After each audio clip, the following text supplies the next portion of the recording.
बिस्मिल्लाहिर्रहमानिर्रहीम अस्सलाम वालेकुम नाजरीन, मैं हूं अहमद फवाद और आप देखते हैं मुझे मेरे यूट्यूब चैनल और फेसबुक पेज पर। नाजरीन, बहुत बड़ी खबर है और अहम खबर है जो कि आज के इस व्लॉग में आपके साथ शेयर करूंगा। वज़ीर आज़म इमरान खान की जानिब से एक बहुत बड़ा फैसला जो है वो कर लिया गया है, बल्कि उसके ऊपर इम्प्लीमेंटेशन भी अब स्टार्ट हो चुका है। बहुत अरसे से नाजरीन ये क्रिटिसिज्म किया जा रहा था इमरान खान के ऊपर कि जो एहतसाब का नारा वो लगाकर इक़्तिदार में आए हैं, उस नारे पर इम्प्लीमेंट होता हुआ उस तरह से नज़र नहीं आ रहा। हालांकि नवाज शरीफ और मरीम नवाज को बहुत सारे मुकदमात में जो है वो सज़ाएं हुई है, लेकिन ऑब्वियसली वो फिर ज़मानत लेकर बाहर चले गए। लेकिन एक बहुत बड़ा फैसला जो है वो लिया गया है और उसके ऊपर इम्प्लीमेंटेशन भी जो है वो शुरू कर दी गई है और अपोजिशन के लिए अब खतरे की घंटी जो है वो बज चुकी है। शहबाज शरीफ के हवाले से जो कि मैं आपको बताता भी रहा हूं कि उनके एहतसाब अदालत में मुकदमात चल रहे थे, लेकिन एहतसाब अदालत में लाहौर की कोई जज जो है वो तैनात नहीं था। ऑब्वियसली जज नहीं है तो फिर केस कौन सुनेगा, केस डिले होना ही था। 120 अदालतें भी बननी थी, उसके हवाले से भी चीज़ें जो है वो रुकी हुई थी, लेकिन अब इन चीज़ों के ऊपर काम जो है वो तेज़ी से शुरू हो चुका है। सबसे पहली चीज़ मैं आपको ये बताता चलूँ कि एक जो है वो लॉ आइंदा आने वाले दिनों में अब ये पास होने जा रहा है और उसके मुताबिक जो एहतसाब अदालतों के जजेस हैं वो तैनात किए जाएंगे। पहले जो जजेस तैनात किए जाते थे उसका तरीकाकार ये होता था कि जो भी मुतलका जिस तरह से high court Lahore high court है या पेशावर हाई कोर्ट है, तो वहाँ पर जो एहतसाब की अदालतें थीं तो उसके लिए जो chief justice Lahore high court थे, अगर लाहौर की एहतसाब अदालत में जज तैनात करना है तो वो जो है वो 3 नाम भेजा करते थे गालबन जो लॉ मिनिस्ट्री है उन्हें, और वहाँ से फिर वो उन नामों में से सेलेक्ट करके तो जो जजेस है वो तैनात करते थे। और वो जो जजेस के नाम भेजे जाते थे वो लोअर जो कोर्ट्स थी उन के जो जजेस हुआ करते थे उनमें से जो नाम है वो भेजे जाया करते थे। लेकिन अब ये तरीकाकार तब्दील हो चुका है, उसकी मैं इसका इम्पैक्ट भी जो है वो मैं आगे चलकर आपको इस वीडियो में बताऊंगा कि अब ये तरीकाकार हो चुका है कि अब सिर्फ लोअर जुडिशरी नहीं बल्कि जो आपके रिटायर साबिक जजेस हैं उनके नाम और जो आपके वकला हैं उनके नाम भी जो है वो अब भेजे जा सकते हैं लॉ मिनिस्ट्री को। इस हवाले से भी लॉ जो है वो आना है और यही वजह है शायद कि अभी तक वो जो 120 अदालतें हैं शायद उनमें कोई जज अभी वो उसमें एक्टिव नहीं है, और इसके अलावा जो लाहौर की नैब अदालत है वहाँ पर भी कोई जज जो है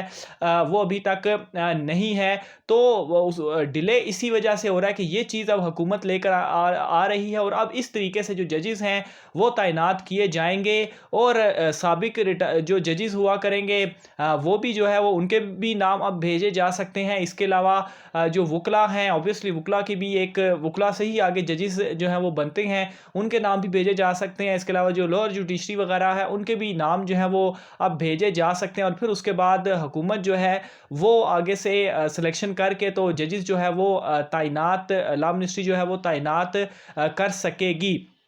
ये बहुत बड़ी खबर है नाज़रीन, और शहबाज शरीफ के हवाले से भी कि अब जो उनका मुकदमे सुने जाएंगे वो भी इसी प्रोसेस के थ्रू ही जो जजेस हैं वो आएंगे और वहाँ पर एहतसाब अदालत में वो तैनात किए जाएंगे और फिर वो जो जजेस हैं वो शहबाज शरीफ के हवाले से भी मुकदमात जो हैं वो सुनेंगे। और बहुत ज़्यादा मुकदमात एहतसाब अदालतों में इस वक्त ज़ेर समात है। अगर मैं आपको गिनवाऊँ तो सिर्फ इस्लामाबाद की एहतसाब अदालत जो कि मैं कवर भी करता हूँ, तो आसिफ अली जरदारी के ख़िलाफ़ जो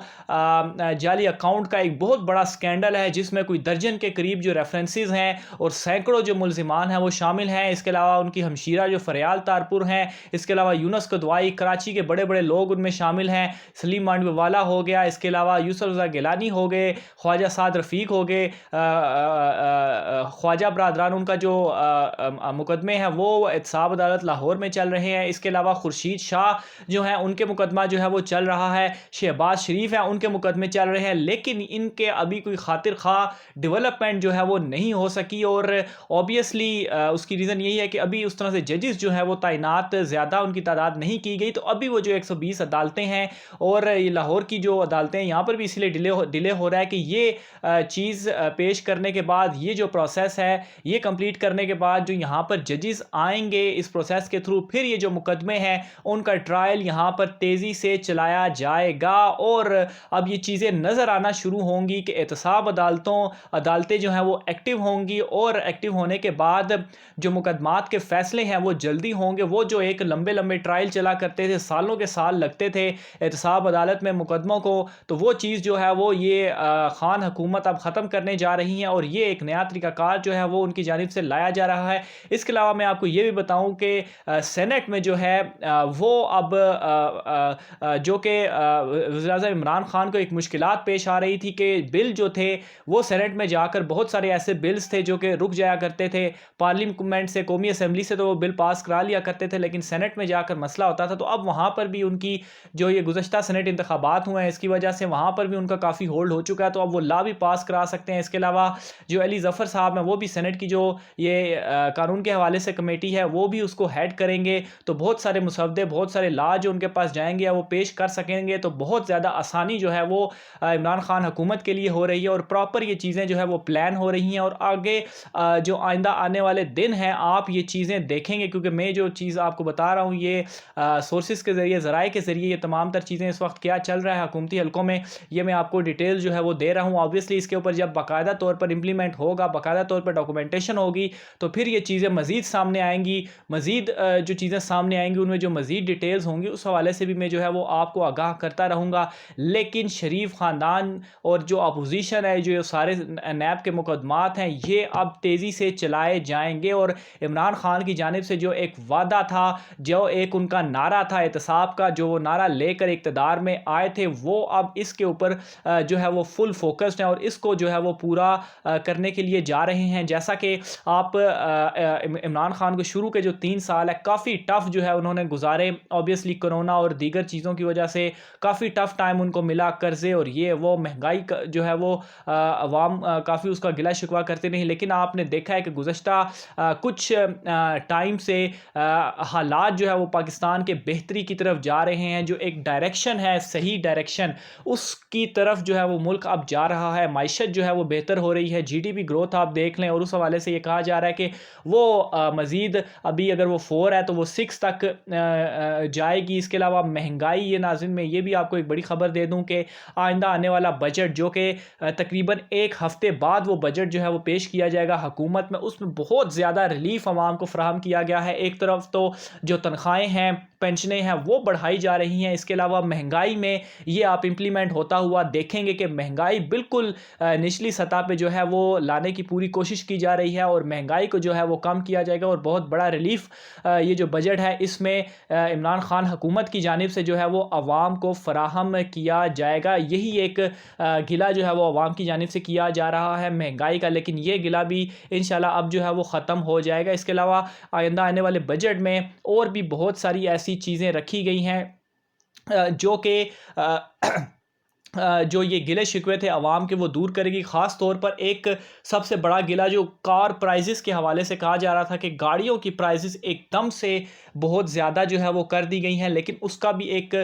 मकसद था। मोबाइल फ़ोन्स के हवाले से कहा जा रहा था कि एकदम से टैक्सेस बढ़ा दिए गए और बहुत ज़्यादा उनकी प्राइजेस होती जा रही हैं, उनका भी एक मकसद था। अब क्या हो रहा है कि वही मोबाइल फ़ोन जो कि बाहर से यहाँ पाकिस्तान मंगवाए जा रहे थे और यहाँ पर लाकर सेल किए जाते थे और बाहर की कंपनियों को फ़ायदा हो रहा था, तो जब उनके ऊपर टैक्सेस बढ़ा के उनको महंगा किया तो शुरू में तो अवाम ने ये कहा, कारोबारी हजरात ने ये कहा कि बहुत ज़्यादा टैक्स हो गया, अब तो हम मारे गए। लेकिन वो जो कंपनीज़ हैं, अब वो कंपनीज़, इसका इम्पैक्ट क्या हुआ है, उन कंपनीज़ ने अपना जो पूरा वो सेटअप है, पूरी जो फैक्ट्री है वो अब पाकिस्तान में लगा रहे हैं, बल्कि लगा भी चुके हैं कई। तो इससे ये होगा कि अब वो जो फ़ोन है वो पाकिस्तान के अंदर ही बना करेंगे। और ये एक बहुत बड़ी ये सोच थी और बहुत बड़ी अचीवमेंट है कि एक जब वो यहाँ पर कंपनियां लगाएंगे उससे एक बहुत बड़ी तादाद में जो मज़दूर हैं, मज़दूर तबका है, उनको जो है वो रोज़गार मिलेगा। ना सिर्फ ये बल्कि जो डायरेक्ट टैक्स है वो पाकिस्तानी गवर्नमेंट को जाएगा और मोबाइल्स की जो कीमत है वो भी एकदम से लो हो जाएगी, क्योंकि वो मैन्युफैक्चर ही पाकिस्तान में हो रहे हैं। इसी तरह से गाड़ियों वाला जो माफिया था, जो एक अरसे से मेहरान गाड़ी आप ले रहे, वो मतलब है 10 लाख रुपए तक उस गाड़ी में कुछ भी नहीं है, वो जा चुकी है। अब लोकली जो है वो गाड़ियां भी बनाई जा रही हैं और अब वीआईपी गाड़ी जो है वो पाकिस्तान में बहुत सारे ऐसे मॉडल्स इंट्रोड्यूस हो चुके हैं जो 9 लाख रुपए तक अभी इनिशियल, ये मैं आपको बता रहा हूँ क्योंकि ऑब्वियसली हमारी आवाम बेसब्री भी बहुत है। वो चाहते हैं कि एकदम से चीज़ें हो जाएँ। तो बहरहाल ये चीज़ें जो है वो आहिस्ता-आहिस्ता हो रही हैं और आप देखेंगे कि आइंदा आने वाले बजट में इन चीज़ों के ऊपर भी बहुत ज़्यादा रिलीफ़ जो है वो फ़राहम किया जाएगा। और ख़ास तौर पर इमरान खान का जो टारगेट है, ये जो 2 साल हैं, इसमें एहतसाब का जो अमल है वो मज़ीद तेज़ी से चलेगा और ये जो सारे करप्ट लुटेरे माफियाज़ हैं, इनके ख़िलाफ़ जो है वो एक्शन होगा और एहतसाब जो है वो होगा। जजिस की तैनाती जो है वो अब अमल में, इसमें ये रुका हुआ था सिलसिला, लेकिन अब ये चल चुका है। और किस वजह से रुका हुआ था, ऑब्वियसली वो ये चीज़ लाना, ये ला जो है वो लाना चाह रहे थे, चेंजिंग जो है वो प्रोसेस में करना चाह रहे थे। तो ऑब्वियसली जब साबिक रिटायर्ड जो जज हैं वो आएंगे या जो नए जो वकला वगैरह उनमें से अगर जब नाम आएंगे, ऑब्वियसली जब लोअर जुडिशरी से आप जजिस को इस तरफ लेकर आते हैं तो फिर लोअर जुडिशरी पर भी प्रेशर पड़ता है कि वहाँ पर कौन केसेस सुनेगा, फिर वहाँ पर आप नई से तैनातियाँ करते हैं। तो इस चीज़ से क्या होगा कि डायरेक्ट यहाँ पर आएंगे और बहुत जो है वो इससे फ़ायदा होगा और ये सिलसिला जो है वो अब तेज़ी से आगे चलेगा। अपोजिशन इससे बिल्कुल ऑब्वियसली वो तो मुतफिक नहीं होगी, क्योंकि वो चाहते ही नहीं है कि एहतसाब का अमल जो है वो चले। बहरहाल शहबाज शरीफ ख़ानदान जो है वो, चूँकि इसमें उनके केसेस हैं, तो वो अब इस हवाले से उनकी बचत नहीं है। नाज़रीन, अपनी राय का इज़हार कमेंट बॉक्स में लाज़मी कीजिएगा। मुझे इजाज़त दीजिए। अल्लाह हाफ़िज़।